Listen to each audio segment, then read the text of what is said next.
Thank you, everybody. Please have a seat. Have a seat. Well, good afternoon, everybody, and welcome to the WhiteHouse Science Fair, one of my favorite events during the course of the year. And I just had a chance to see some of the outstanding exhibits that have been put forward by some of these amazing young people. And let me just start by saying, in my official capacity as president, this stuff's really cool. And I want to thank these incredible young people for explaining to me what the heck is going on. Every one of you is enormously talented, obviously, but there's also a community of people who helped all these young people succeed, dedicated teachers who believed in them, and challenged them to do even more. All of them have loving parents and mentors and family. So I want to not only give the young people a big round of applause, but all the parents and teachers and principals and everybody who was involved. Give yourselves a big round of applause as well.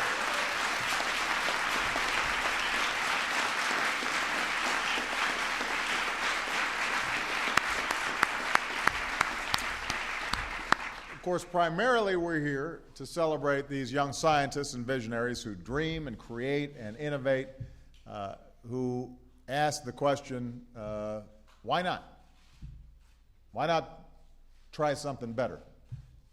Something that's faster, something that helps more people. And that drive, that refusal to give up, that focus on the future is part of what makes America great, and all of you are participants in this long line of inventors and creators that have made this the most dynamic economy and the most dynamic country on earth. And that's one of the things that I've been focused on as president, is how do we create an all-hands-on-deck approach to science, technology, engineering, and math. And I'm happy to have so many key members of my science team who are here today, including my chief science advisor, John Holdren, who's here. There's John. NIH Director Francis Collins. There's Francis right there, the tall guy. We've got Acting Director of the National Science Foundation, Cora Merritt, who is here. There's Cora.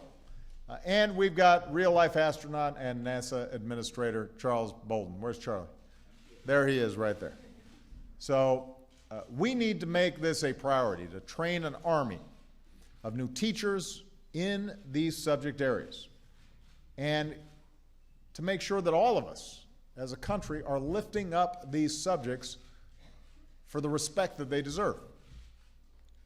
And one of the things I'm concerned about is that as a culture, we're great consumers of technology, but we're not always properly respecting the people who are in the labs and behind the scenes creating this stuff that we now take for granted. And we've got to give the millions of Americans who work in science and technology not only the kind of respect they deserve, but also new ways to engage young people. So today I'm proud to announce a new AmeriCorps program that are going to, that's our community service director, so she is a little bit biased, but I like that in her. She's got that kind of get up and go.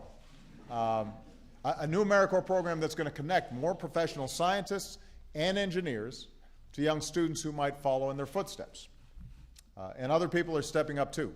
Some of America's biggest tech companies are encouraging their workers to mentor young students. You've got media organizations that are working with athletes like outstanding wide receiver Victor Cruz from the New York Giants, who's here to highlight how critical math and science are to sports. And by the way, since Victor's here, I don't know, did you see the exhibit about the whole cooling shoulder pads and helmet that these young guys did? And they had a whole slogan that said, you can succeed in athletics and science. They were very impressive. Had a little Gatorade coming in, so you didn't have to reach for your Gatorade. You could just, it would automatically transmit itself into your helmet.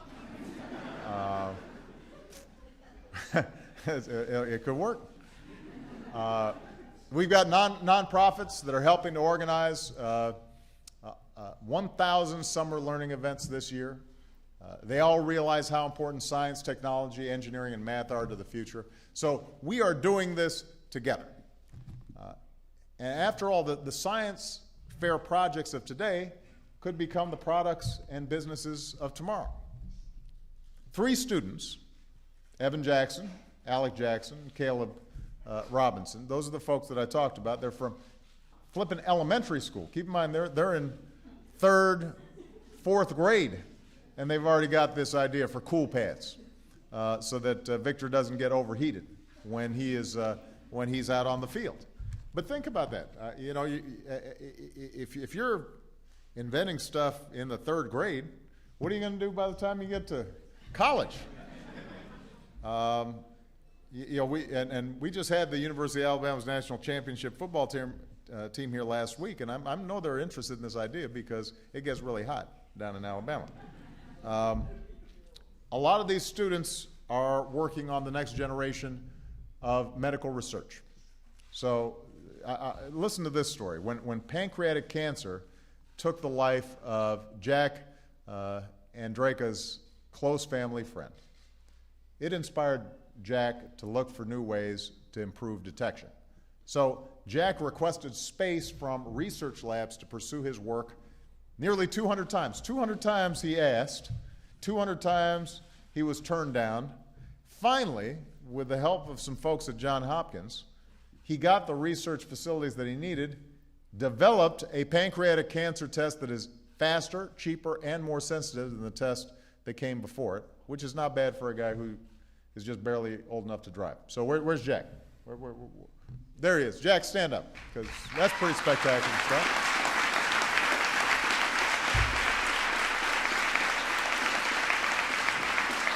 That's great work.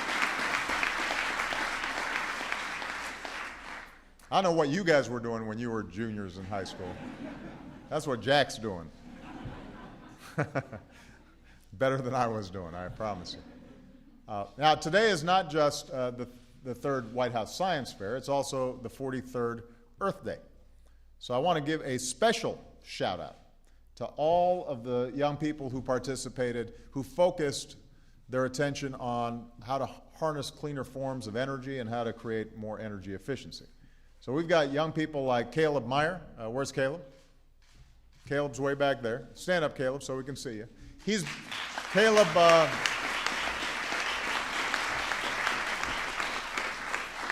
Caleb built a wind turbine that's small and fast enough to be installed on your roof or in your front yard. We've got John Kubricki and Bridget Zarek, who together with their classmates designed an inexpensive press that can recycle garbage like banana peels into briquettes as an alternative to using wood for fuel. They're in 8th grade. I don't know what you were doing in 8th grade. That's what they're doing, which could potentially help to reduce carbon emissions, save trees and deforestation, and reduce the amount of smoke inhalation that has an impact on people. We've got Sarah Voles, who's breeding new types of algae. Where's Sarah? There's Sarah.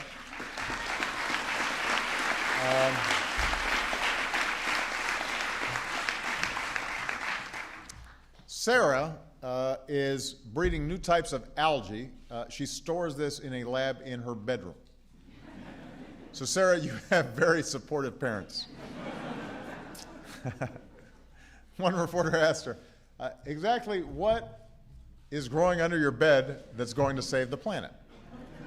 And Sarah's answer was algae that can produce more oil for cheaper biofuels. So, by the way, John Kubricki and Bridget Zarek, I didn't have them stand up. I want to acknowledge them. I saw them. Maybe they're still cleaning their hands off from there. All right.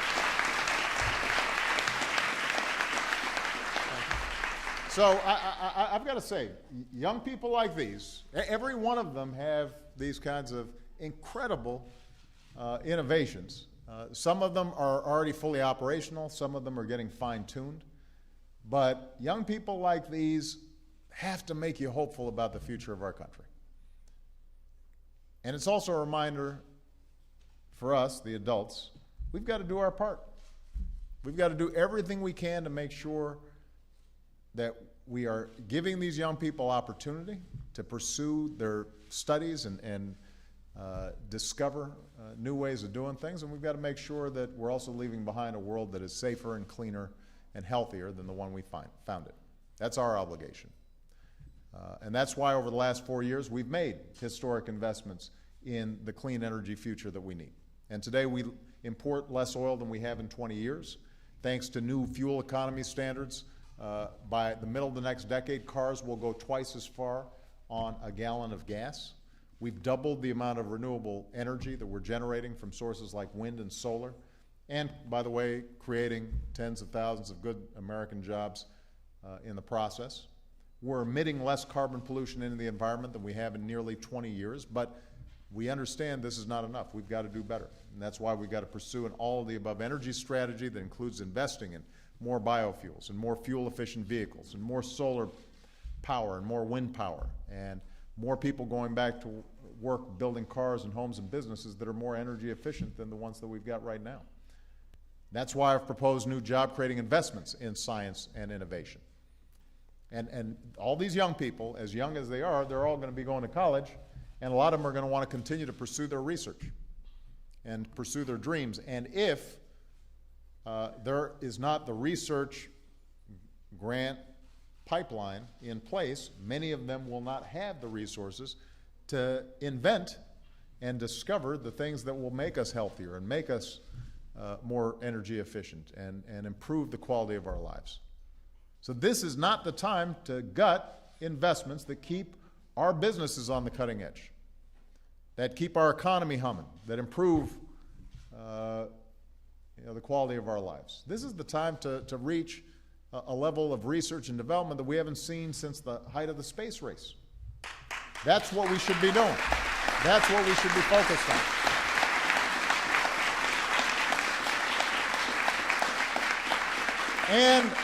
And that should not be a partisan idea. I mean, America's always been about discovery and invention and engineering and science and evidence. That's who we are. That's in our DNA.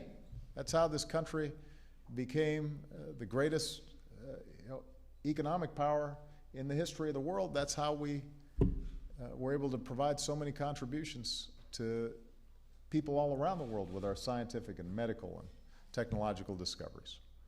And that's what these young people here are all about.